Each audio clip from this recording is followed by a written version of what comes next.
Cette vidéo sur l'alliance AUKUS face à la Chine a été réalisée avec un collègue, avec qui nous lançons une nouvelle chaîne de géopolitique. Plus d'informations à la toute fin de la vidéo. Après avoir torpillé sa sous-marinade et poussé cette dernière vers le déclassement, l'Australie se retrouve face au mur. En effet, le programme AUKUS mettra un petit peu plus d'une décennie à entrer pleinement en vigueur. Mais cela n'empêche pas la Chine de se sentir acculée à la suite des déclarations adverses, notamment celle de doter l'Australie de sous-marins nucléaires d'attaque. Aujourd'hui chez Terrabellum, nous allons traiter de l'alliance des États-Unis, du Royaume-Uni et de l'Australie, et ainsi étudier si les craintes chinoises sont justifiées. C'est ce mois où Terrabellum publie le nouveau numéro de la revue. Ici, ce sont les États-Unis qui sont à l'honneur. Retrouvez des articles d'experts sur des sujets aussi vastes que l'expansionnisme chinois, la domination américaine du monde par la mer, ou encore un article sur les premiers au front, les United States Marines. Le tout dans le dernier numéro de notre revue. Le lien est bien évidemment dans la description. Un coup faramineux. Les objectifs d'AUKUS sont ambitieux, mais cela s'accompagne de coûts et de compromis permanents, coûteux non seulement pour la défense, mais aussi pour les ressources nationales à la disposition de l'Australie. Les deux premières phases d'AUKUS, à savoir Pilar 1, la rotation des sous-marins américains et britanniques vers l'Australie dans les années 2020, suivi de l'achat de sous-marins nucléaires américains dans les années 2030. Ces deux tâches ne sont pas une mince affaire, mais la troisième phase rassemblera la flotte de loin la plus importante au monde. Le programme coûtera entre 191 et 246 milliards de dollars américains. La troisième phase implique la conception conjointe de nouveaux sous-marins de la classe AUKUS entre l'Australie et le Royaume-Uni, et la construction de 8 de ceux-là en Australie. Les futurs gouvernements pourraient envisager des changements en phase 3 ou d'autres options alors que les pressions budgétaires continuent de monter. Dans ce scénario, il pourrait y avoir des opportunités d'acheter des sous-marins à moindre coût et de mieux structurer les accords pour renforcer les intérêts de l'économie et de l'industrie de la défense australienne. La valeur comprise entre 191 et 246 milliards de dollars d'AUKUS en fait le plus grand marché de l'histoire de la défense australienne. Une capacité de défense majeure n'est pas bon marché, le coût estimé d'acquisition d'une nouvelle flotte de sous-marins étant beaucoup plus faible. À savoir, elle était de 50 milliards de dollars en 2016, 77 milliards de dollars en 2021 et jusqu'à 171 milliards de dollars en tenant compte de l'inflation.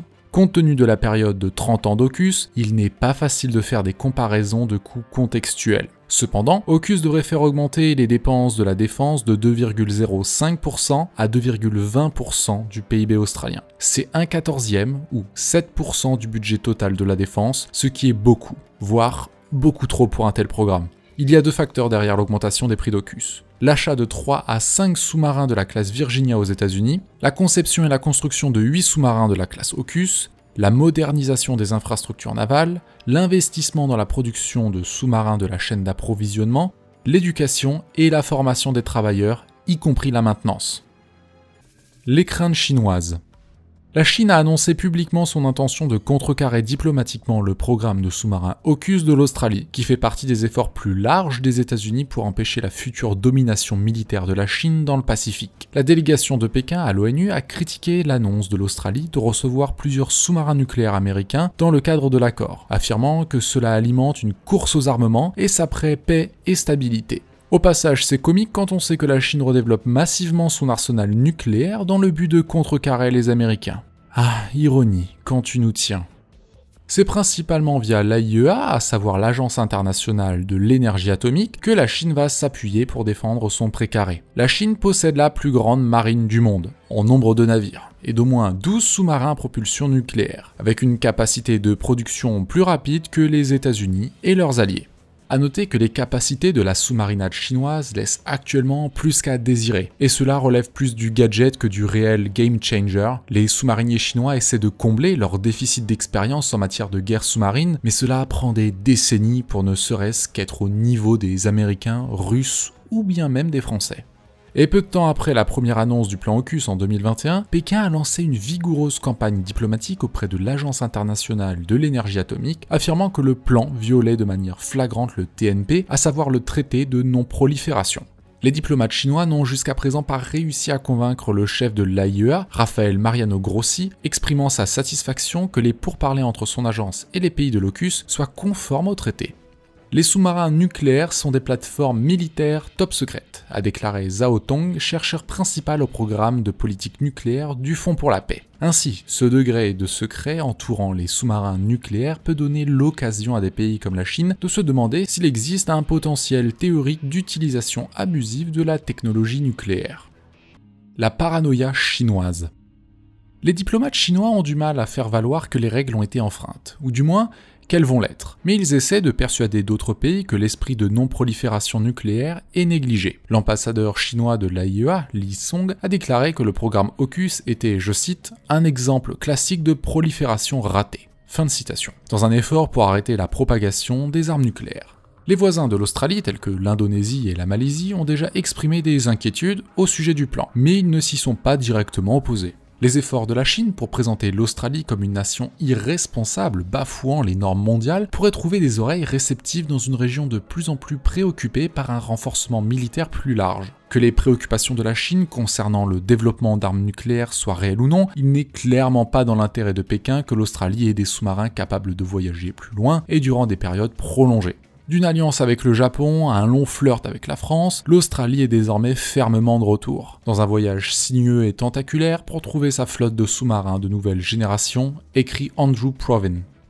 À mesure que la présence économique et militaire de la Chine augmente, ses intérêts s'étendent de Taïwan au récif contesté de la mer de Chine méridionale et peut-être au-delà des océans Indien et Pacifique, au travers des îlots qu'il revendique, des nations auxquelles il s'allie ou des infrastructures qu'il saisisse après défaut de paiement qu'il contribue à provoquer. L'administration de Xi Jinping a annoncé ce mois-ci une augmentation annuelle du financement militaire, réitérant indirectement son objectif de prendre le contrôle des îles de Taïwan d'ici 2049 dans le cadre d'une soi-disant grande reconstruction.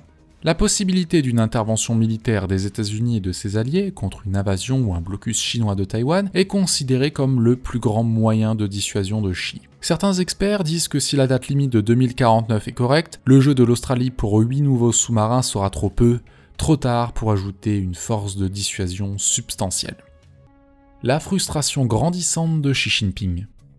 Lorsque de hauts responsables chinois se sont réunis au Congrès national du peuple, Xi Jinping a lâché prise sur ses prétentions. Il a appelé le secteur privé à aider à surmonter l'endiguement total et l'oppression de l'Occident dirigé par les États-Unis. Environ 24 heures plus tard, le nouveau ministre des Affaires étrangères de Xi a rejeté sans équivoque les explications américaines sur les relations avec la Chine. Lors de sa première conférence de presse, à grande échelle depuis son entrée en fonction, le ministre de Xi a déclaré que la concurrence américaine signifie contenir et réprimer la Chine sous tous ses aspects. Puis, si les États-Unis ne freinent pas, mais continuent à accélérer dans la mauvaise voie, aucune quantité de garde du corps ne peut empêcher le déraillement et il y aura sûrement des conflits et des confrontations.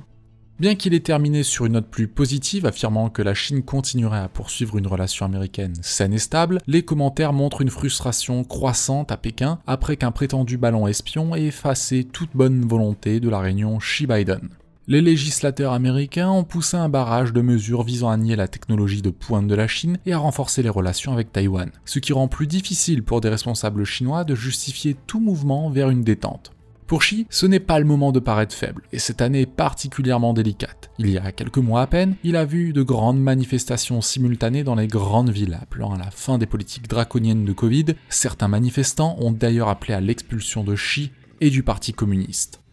L'économie chinoise devrait se redresser par rapport à il y a un an, mais le président Xi est aussi toujours confronté à de nombreux problèmes structurels, notamment une dette croissante, une population vieillissante et une dépendance excessive à l'immobilier et à l'investissement pour alimenter la croissance pour des percées technologiques qui pourraient aider la Chine à échapper au contrôle américain. Dans un discours l'année dernière, le conseiller à la sécurité nationale des États-Unis, Jake Sullivan, a déclaré que les États-Unis cherchaient désormais, je cite, « autant d'avance que possible sur leurs concurrents dans certaines technologies, telles que les puces informatiques, les technologies propres et la biotechnologie ». Fin de citation.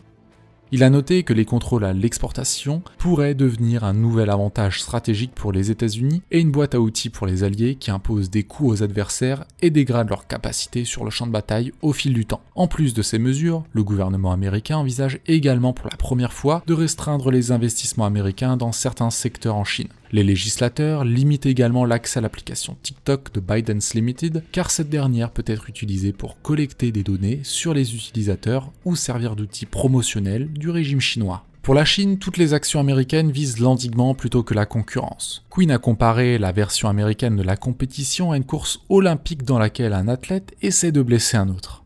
Biden a déclaré qu'il appellerait Xi Jinping après que l'incident présumé du ballon espion ait secoué les relations américano-chinoises, mais jusqu'à présent, rien n'a eu lieu. Face à la montée en puissance de la Chine et la volonté des États-Unis de garder le contrôle du leadership mondial, le choc est inévitable. Mais là où il y a encore une décennie, Washington voyait sa présence dans la région comme vecteur de dissuasion suffisant, ce n'est désormais plus le cas. Les États-Unis se savent désormais dans l'obligation de développer des partenariats locaux majeurs pour contrecarrer les plans chinois d'expansion, dit tout simplement d'endiguer l'empire du milieu.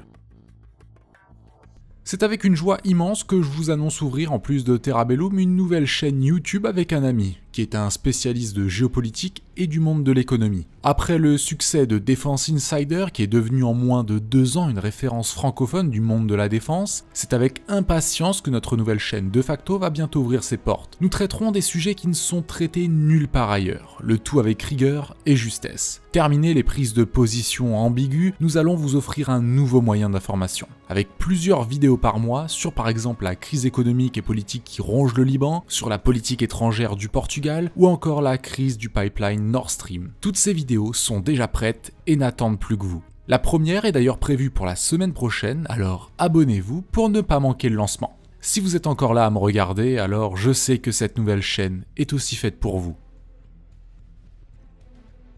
Merci d'avoir regardé cette vidéo, vous pouvez nous suivre sur nos réseaux sociaux, n'hésitez pas à vous procurer le dernier numéro de la revue Terabellum qui est maintenant disponible, tous les liens sont en description, merci à tous et à la prochaine.